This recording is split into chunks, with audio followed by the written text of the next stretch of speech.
Allow me, the newest object of desire from Stuttgart.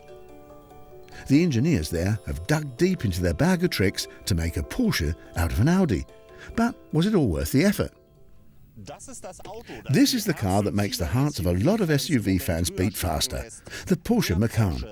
It's only been on the market for about a couple of weeks, and there's already a 6-month delivery time frame. None of this can be explained rationally, because based on similar equipment, the first SUV built in Zuffenhausen costs over €5,000 more than its technical brother from the VW company, the Audi Q5. Brand image and the must-have effect are not plus points for a new model about to go through the grueling Autobild test. Here, only facts and real qualities count.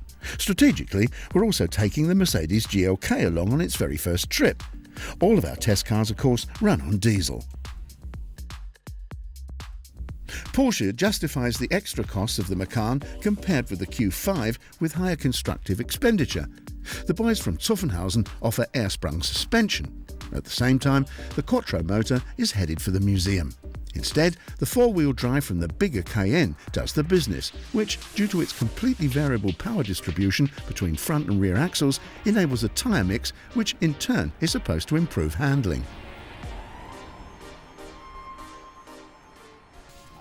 Well, the real surprise is that on the one hand, the Macan is the most comfortable car in our comparison test. This is obviously due to the almost perfectly coordinated air suspension that comes at a price of around €2,600. But what's really great is when you get into sports mode. This makes a whip up a wind that makes you believe you're sitting in a thoroughbred sports car. It's easy to forget that you're behind the wheel of a car measuring 4.7 metres and weighing in at around 2 tonnes. A glance in the cockpit reveals where some of the surcharges for the Porsche originate. Materials and workmanship are immaculate. Everything looks that little bit posher than in the two competitors. The only drawback is the operation of the scattered buttons and switches on the centre console, which is a tad complicated. Audi and Mercedes do this better. The bodywork lets the Porsche down a little too. The smaller door cutouts make getting in and out more strenuous than with, for instance, the Audi. The sporty design compromises space and headroom is limited. Add to this the high loading sill of the boot with a 1500-litre max, which offers the least room in our comparison. These are, of course, disadvantages that cost points, but they still don't take the edge off of your desire for a Porsche. The key data of the Macan S diesel. Its 258 horsepower engine accelerates up to 230 kilometers an hour. A 0 to 60 sprint in 5.9 seconds makes it the fastest in the field. Test consumption is nonetheless just 7.5 litres per 100 Ks. But the engineers in Stuttgart are not squeamish when it comes to pricing their technical advantages. Our test car added up to €67,308, which is roughly €14,000 more than the Q5. Now, this one's looking really good for its age.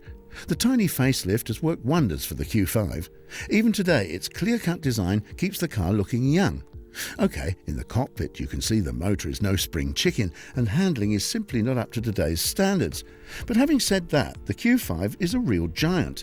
Despite looking a bit tight outside, there's plenty of room at the inn. An extra €200 will also get you a boot of up to 1,560 litres in volume, thanks to an adjustable rear bench. In fact, the biggest in the test. Engine-wise, Audi and Porsche are neck and neck. No wonder Porsche saw no reason to revise Audi's technical basis. Both cars rely on the superior combination of 6-cylinder turbo diesel and a 7-speed dual-clutch transmission. Actually, the Audi is hardly behind the Porsche. It's also stunningly dynamic, something no one would have thought of saying before. It may not be as precise, but steering is notedly smoother. Its structurally identical engine naturally also clocks up 258 horsepower, which in turn enables top speeds of around 230 kilometers an hour. It's a 6-second sprint from 0 to 60 miles or 100 Ks, making it just a fraction behind the Macan. Consumption, however, is a little lower at 7.4 litres per 100 Ks. The price tag on our test car was €53,230. The final candidate in our mid-range SUV comparison is the GLK. The boys at Mercedes softened up the squarish looks back in the summer of 2012. The result is in the eye of the beholder. Whatever, the cockpit of the GLK looks solid enough, but not really stylish. It reminds me more of a massive wall unit. But Mercedes certainly scores on space utilisation. Even though the GLK is the shortest of the three models, with a volume of some 1,550 litres, the boot is only slightly smaller than that of the Q5. Brownie points are soon lost in terms of transmission though. Although it also belongs to the best in its class, gear shifts are noticeably more sluggish and slower. Well, the GLK is behind its competitors in the comparison test as far as acceleration is concerned, and it's not as sprightly as the others at a sprint either. The Mercedes doesn't seem to be able to capitalise on comparatively taut chassis either. The body leans noticeably more. Actually, that doesn't make it less likeable, but it is just not as dynamic as the two technical brothers from the VW group.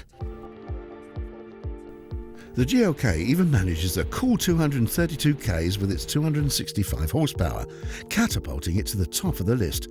But 6.6 seconds to reach 100 k's makes it significantly slower than its competitors.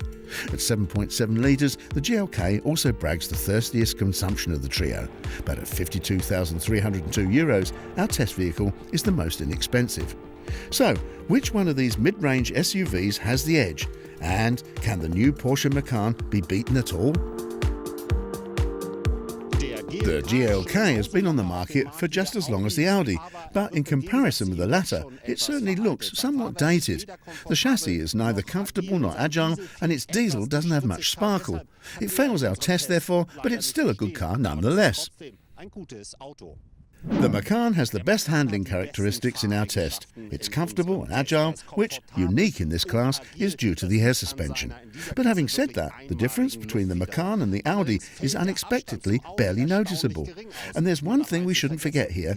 This car is outrageously expensive, which is why the Macan has ultimately relinquished a victory. The Q5 has been on the market since the end of 2008, yet still it looks amazingly fresh and drives well balanced.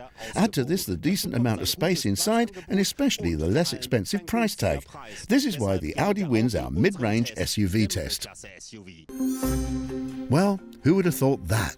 Massive technical effort and expenditure regarding the Porsche Macan, which, seen logically, is simply not feasible and costs a whole lot more money.